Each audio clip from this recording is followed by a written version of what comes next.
morning, everyone, and welcome back to another episode of our Ironfish morning show. I'm Karina Conta-Georgis and here to chat a bit about leasing since Victoria's stage 4 restrictions were imposed are a few of my colleagues from our leasing team, Angel Zhang, Zach Ann, and Lewis Liang. Welcome, guys. Thanks for joining me. Hi, Karina. How are you? Good. Hello, good. Karina. Good. So before we jump into it, I just want to check in with you all. For me personally, this second lockdown has been more of a struggle than the first. And I think that's partly because last time there was, a sense that the whole of Australia was in this together, whereas now Victorians have to watch others enjoy their freedoms while we're still very much restricted. How are you all feeling? For me, I feel like tougher than last time. Yeah. Many things you can't do. Yeah, definitely. Yeah. Same as me. Yeah. I think my wife is actually happy because I don't have to go out for inspection and exposed to the risks. Yeah. And now she's got you all to herself. Yeah. So it's like both of us can stay safe. That's 100% right. now. Yeah. That's the main thing. I'm hoping, the better we comply, the quicker it'll end. Hopefully sooner rather than later.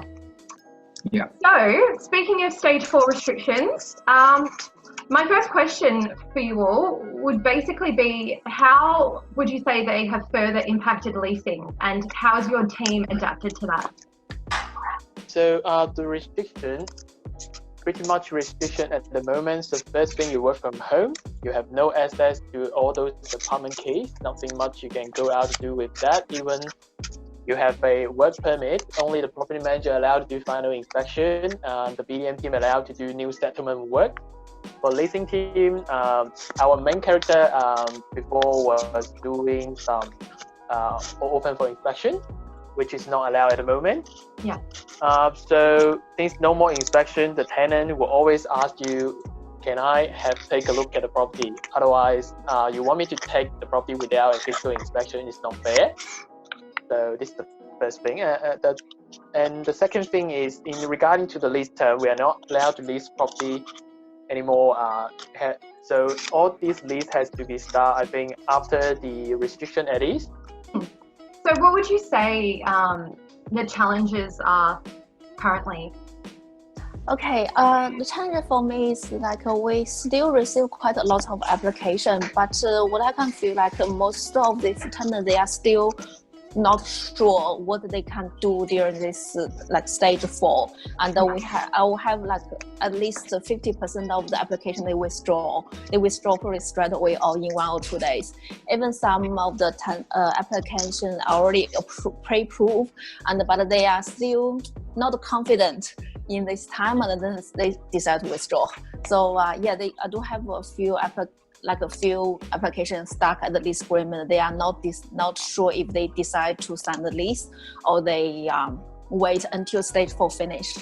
Yeah. Yeah. Would you all say that leasing has slowed down?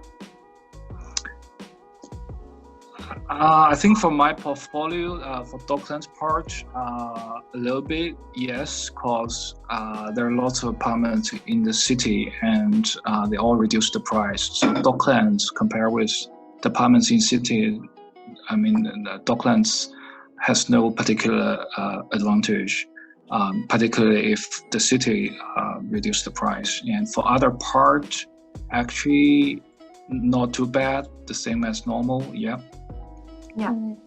Same as my portfolio, it's like our portfolio in city or near city, they slow down quite a bit. But at the Sun Boulevard, like Sun Kilda area, the tenants still more confident and they're happy to go ahead. Yeah.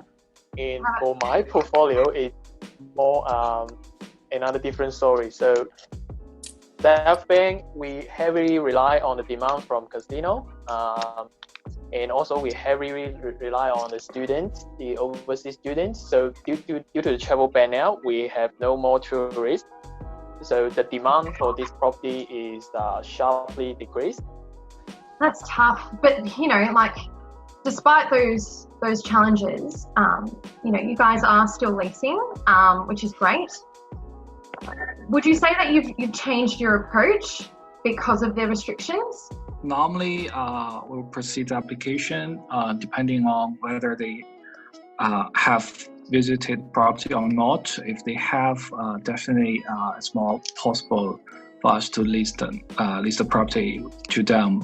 But now, since all the people cannot do inspection, so I'll ask them whether they can accept the property without inspecting. If they can, I'm happy to proceed it. If they can't, I've already told them they have to wait until the lockdown is lifted. But actually, some of them, they can move in until late September or even October. So actually, some of the applications, they can wait. Yeah. So how would you advise landlords and tenants moving forward? So for those landlord who has an existing tenant and you're going to lease renewal, so you better do whatever you can to keep them staying there.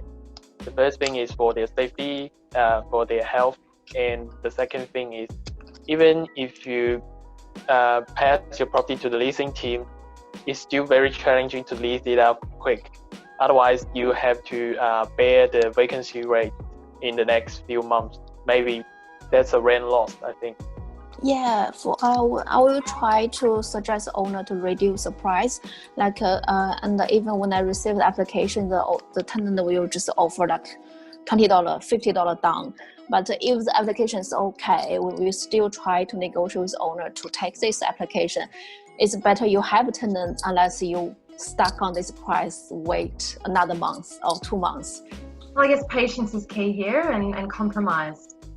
All right, well, thank you for joining me and sharing all of your experiences. I really, really appreciate it. To all our viewers, please tune in next time as we discuss the VCAT process during Stage 4 restrictions. In the meantime, stay safe, stay optimistic, and look after one another. You too, and stay safe. Thank you. Thank you, Karina. See you next time.